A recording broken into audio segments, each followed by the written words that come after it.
This is Abe Friedtanzer from Awards Buzz. Very excited to be speaking with Nicolas Keppens about Beautiful Men. How are you, Nicholas? I'm fine. I'm fine. Thank you. Yeah, just arrived in LA and it's yeah, amazing to be here. Never been in such a big city, so yeah, impressive. Wonderful. Wonderful. Well, I'd like to talk about your film. I really enjoyed it, and I'm curious where the inspiration came from for it. Um, yeah, so there are two kinds of inspirations to it. Like there is the very direct inspiration to the balding man and that theme where they or more the narrative where they go to Istanbul, which is something I came up with because I was in Istanbul some years ago for work, and my colleague booked the room, and so she didn't know she didn't know that the hotel had a collaboration with a hair clinic, and in the morning when we came for the first time in the breakfast room, there were almost only balding men eating their yogurt and their eggs, and it was completely silent. So it had something really uncanny, something really weird and touching and tender at the same moment, because you felt that there was this insecurity, that they were like looking for something and a bit yeah, insecure about being there. And on the other hand, I wanted in any case to tell something about a kind of tenderness and insecurity, about maybe an image of manhood that I relate to. I'm not at all a hero, and I don't know very well how to deal with insecurities. A lot of yeah, most of the time, and so I wanted to tell something about it, and those two were fitting rather good together, so I made Beautiful Man. You have brothers of your own? Yeah, and we are both balding. So it was really the thing where my brother is 4 years older than me, and he started balding some years before, and I was um, making fun of him sometimes, like the younger, not so kind bully brother,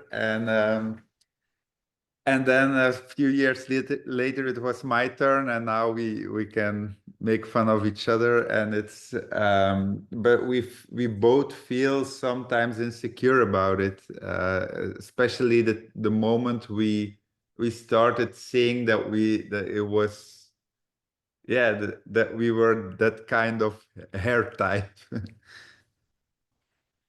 After, staying at this hotel, did you do any more research into these types of clinics, or do you feel like that was a sufficient inspiration for you to make this film? Yeah, it was, to me it was sufficient because in the end it's just uh, like a tool to tell what I wanted to tell, to go towards this more character-based story than it the plot of do they get a hair transplant and all these things. It's not that important. So for me, it was more about character development, and I on the other hand, my mother is a dermatologist, so she is a yeah, doctor of skin and hair, and she um, so we grew up with all these stories about these things. So, and if I had questions, I could ask them to her. But the industry, amazing big industry that is behind it in Istanbul, isn't something that I really dove into deeper or something. this style of animation you use is very like it's nice to be able to look at it behind you right now as I'm talking to you because it's just so memorable and so vivid. Can you talk about designing these characters? Yeah, thank you. And yeah, it's the style of animation. For me, it was important that it was something that was how could I say it? Truthful is not the right word, and even not realistic. It's just I was looking for a balance that felt right. Um, and I think it's more about a slow pace than about the movements being really realistic because um, we also decided with the head of animation not to use filmed references. So it was they came up with it like when they were animating, they came up with the movements, but what so the slow pacing and also the details in it were more important to me. Like for instance, when one of the main characters, Koen, is at the phone in the restaurant, that like the cord of the phone, the cable is under tension while because you're too far from your charger. Like these little details, um, in combination with the rhythm, was for me the most important thing, and that's also because the puppets are rather heavy, and also they are made of silicone without any line under their skulls. So turning the heads wasn't that easy because the silicone is kind of elastic, and also try and every time you touch it, it tries to go back in the most easy or yeah relaxed form, and because of that we weren't able to do every realistic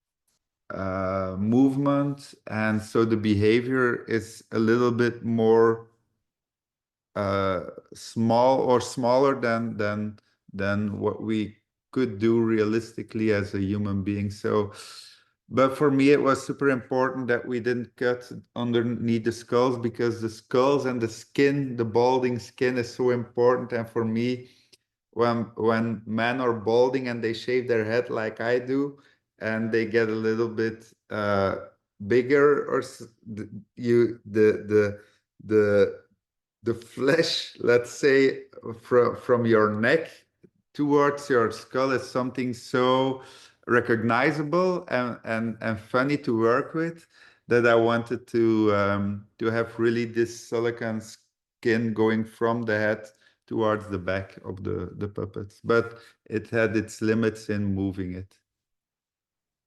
I know you've had the chance to show the film in a lot of places. Have you received feedback from people who have are either bald or have had, hair transplants, and what do they have to say about the film? Um, yeah, it's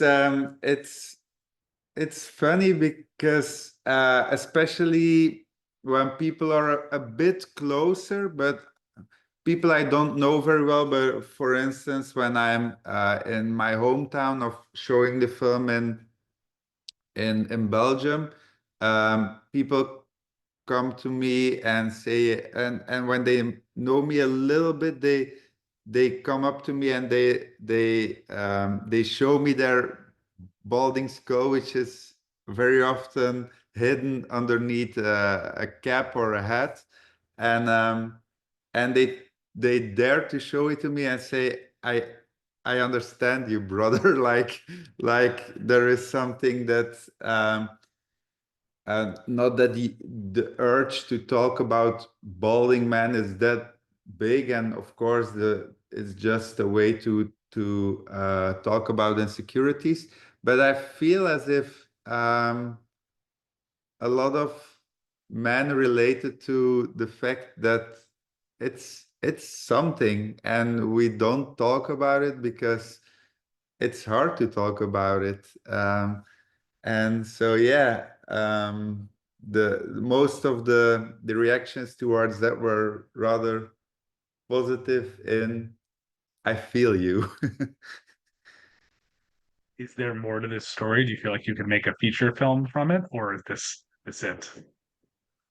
Oh, the in fact the idea came from a small part too, where I wanted to make a series about.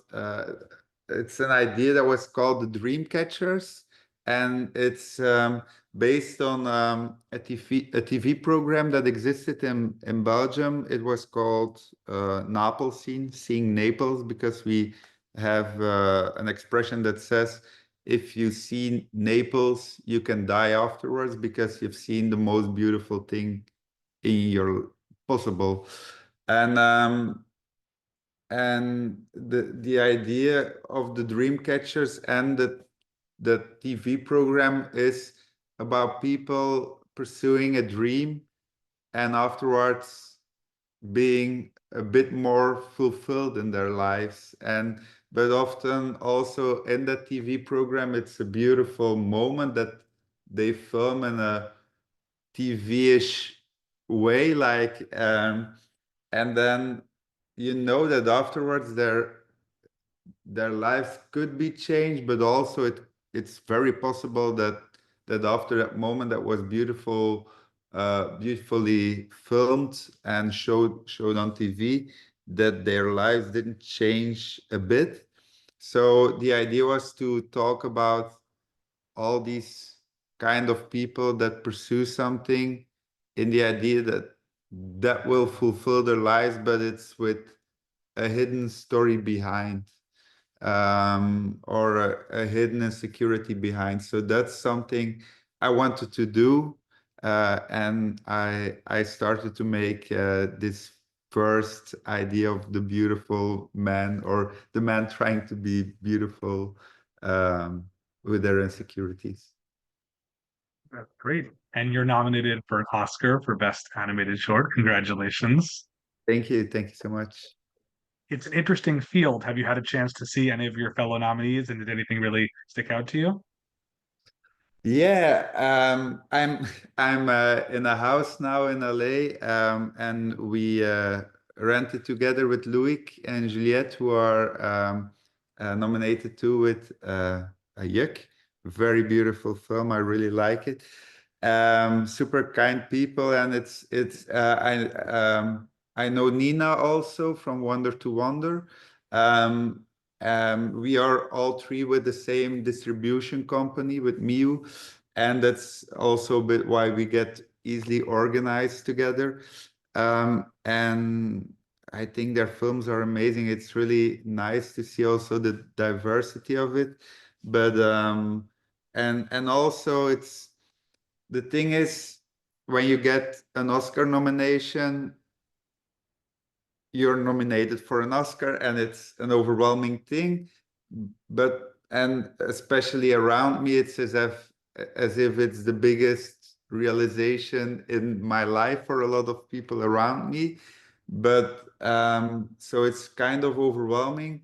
But I'm also happy to be here and see the same thing, or rather sometimes the same idea with, for instance, Nina and Loic, that we are super happy and we appreciate it so much, but we are also happy just to talk about other stuff or next projects with each other.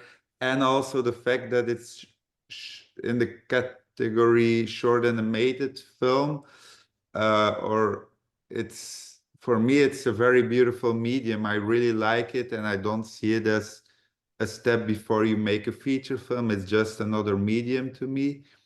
But when you're here, you also feel that it's not the main category, and it's kind of more, yeah, it was in a way more overwhelming when I was still in Belgium than when I arrived here, where I can just get into the more incognito way animators like to be.